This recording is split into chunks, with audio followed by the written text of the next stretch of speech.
നമസ്കാരം. തമിഴക വെട്രി കഴകം അധ്യക്ഷനും നടനുമായ വിജയിയുടെ റാലിക്കിടെ തിക്കിലും തിരക്കിലും മരിച്ചവരുടെ എണ്ണം 41 കരൂരിലേക്ക് പോകാൻ വിജയ് അനുമതി തേടിയെങ്കിലും പോലീസ് നിഷേധിച്ചു. അപകടത്തെക്കുറിച്ച് പോലീസ് അന്വേഷണവും ജുഡീഷ്യൽ അന്വേഷണവും പുരോഗമിക്കുകയാണ്. തമിഴക വെട്രി കഴകത്തിന്റെ ജനറൽ സെക്രട്ടറി എൻ ആനന്ദിനും കരൂർ ജില്ലാ ഭാരവാഹികൾക്കുമെതിരെ മനഃപൂർവ്വമായ നരഹത്യാ ശ്രമം ഉൾപ്പെടെയുള്ള വകുപ്പുകൾ ചുമത്തി പോലീസ് കേസെടുത്തിട്ടുണ്ട്. തൽക്കാലം ആരെയും അറസ്റ്റ് ചെയ്യില്ല. വിജയിയെ പ്രതിയാക്കുന്നതും പരിഗണനയിലുണ്ട്. കോടതി തീരുമാനങ്ങൾ അനുസരിച്ചാകും അന്തിമ നിലപാടുകൾ എടുക്കുക. വിജയ് ചെന്നൈയിലെ വീട്ടിൽ തുടരുകയാണ്. ആസൂത്രിത അട്ടിമറിയാണ് നടന്നതെന്നും വിജയും അശ്രദ്ധ മൂലമുള്ള മനുഷ്യനിർമ്മിത ദുരന്തമെന്ന് മറുപക്ഷവും ആരോപിക്കുന്നു. സംസ്ഥാന സർക്കാർ പ്രഖ്യാപിച്ച ജുഡീഷ്യൽ അന്വേഷണത്തെ തള്ളി CBI അന്വേഷണം ആവശ്യപ്പെട്ട് വിജയ് ഹൈക്കോടതിയെ സമീപിച്ചു.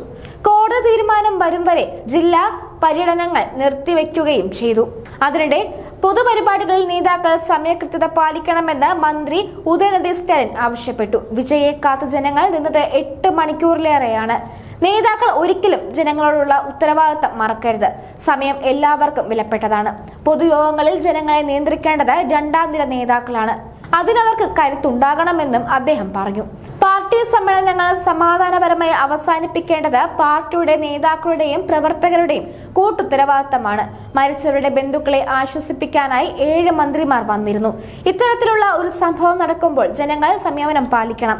മരിച്ചവരുടെ ബന്ധുക്കളോടും പരിക്കേറ്റവരോടും സഹാനുഭൂതിയോടെ പെരുമാറണം. തമിഴ് വെട്രി കഴകത്തിന്റെ യോഗവുമായി ബന്ധപ്പെട്ട ചോദ്യങ്ങൾക്കുള്ള മറുപടി തമിഴ് വെട്രി കഴകത്തിന്റെ നേതാവ് വിജയിയാണ് നൽകേണ്ടതെന്നും അദ്ദേഹം പറഞ്ഞു. അതിനിടെ മരിച്ചവരുടെ കുടുംബങ്ങൾക്ക് വിജയ് 20 ലക്ഷം രൂപ സഹായം പ്രഖ്യാപിച്ചു.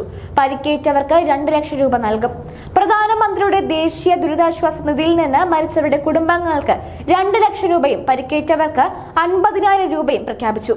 തമിഴ്നാട് സർക്കാർ കഴിഞ്ഞ ദിവസം യഥാക്രമം 10 ലക്ഷം രൂപയും 1 ലക്ഷം രൂപയും വീതം പ്രഖ്യാപിച്ചിരുന്നു. മരിച്ചവരുടെ കുടുംബങ്ങൾക്കായി മൊത്തം 1 കോടി രൂപ നൽകുമെന്ന് കോൺഗ്രസ് പ്രഖ്യാപിച്ചു. മരിച്ചവരുടെ കുടുംബങ്ങൾക്ക് 1 ലക്ഷം രൂപ വീതം BJP പ്രഖ്യാപിച്ചു. വിജയിയുടെ വസതിക്ക് ബോംബ് ഭീഷണിയുമുണ്ട്.